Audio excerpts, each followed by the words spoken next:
ताप विद्युत मजदूर संघ के गेट के आगू विशाल आम सभा संपन्न हुई, जेमा मुख्य वक्ता के रूप में केंद्रीय प्रतिनिधि एनबीसी के अमरनाथ डोगरा और अतिरिक्त केंद्रीय प्रतिनिधि रामनाथ गणेशे शामिल हुई। विशाल आम सभा ला संबोधित करत हुए केंद्रीय प्रतिनिधि एनबीसी अमरनाथ डोगरा कहिस के श्रमिक मन के उत्थान ले ही मजबूत राष्ट्र के निर्माण होही।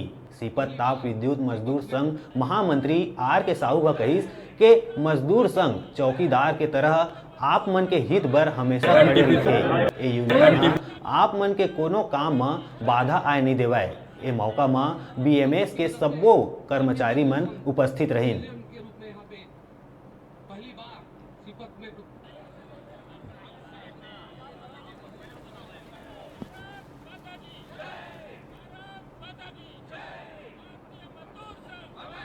एनटीपीसी सीपत के कर्मचारियों का जो जोश है या जो उन लोगों ने विश्वास व्यक्त किया है वो आप लोगों ने भी देखा, ये पत्रकारों ने भी देखा हुआ है कि बड़ी भारी संख्या में ये लोग जहाँ हमारी यूनियन के समर्थन में जहाँ उपस्थित हुए हैं और मान्यता के लिए, रिकॉग्निशन के लिए 25 सितंबर को जहाँ सीक्रेट वोटिंग के द्वारा कर्मचारी ये तय करेंगे कि उनकी प्रतिनिधि यूनियन कौन सी है, उसके लिए वोटिंग करेंगे।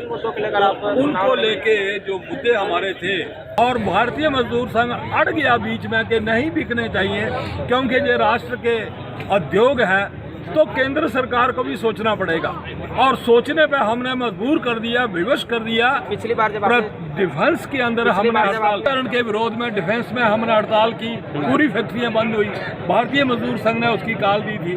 अभी हम कोयले में ये आने वाले 23 सितंबर से लेकर ये जो स्ट्राइक का नोटिस दिया है कोल के, वो करने वाले हैं। और अगर नौबत आई एनटीपीसी या दूसरे पब्लिक सेक्टर इंटरप्राइजेज में तो वो भी हम करेंगे। W1 से लेकर W6 तक काम करने वाले कर्मचारियों को जो पीरियडिसिटी थी प्रमोशन में वो 4 साल है, हम उसको 3 साल करवाएंगे।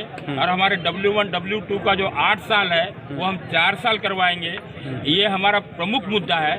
से रिलेटेड मुद्दे हैं उसको भी हम एक एक करके पूरा करेंगे। और भारतीय मजदूर संघ सक्षम है, पहले भी भारतीय मजदूर संघ जीता है, तो कर्मचारियों के जो भी मुद्दे रहे उसको पूरा किया है। अब अभी बेरा छोटकुन ब्रेक लेके ब्रेक के बाद फिर मिलबो। आप मन कहू जाऊ झन देखत रहा आप मन के अपन चैनल न्यूज़ 36 छत्तीसगढ़ के आवाज।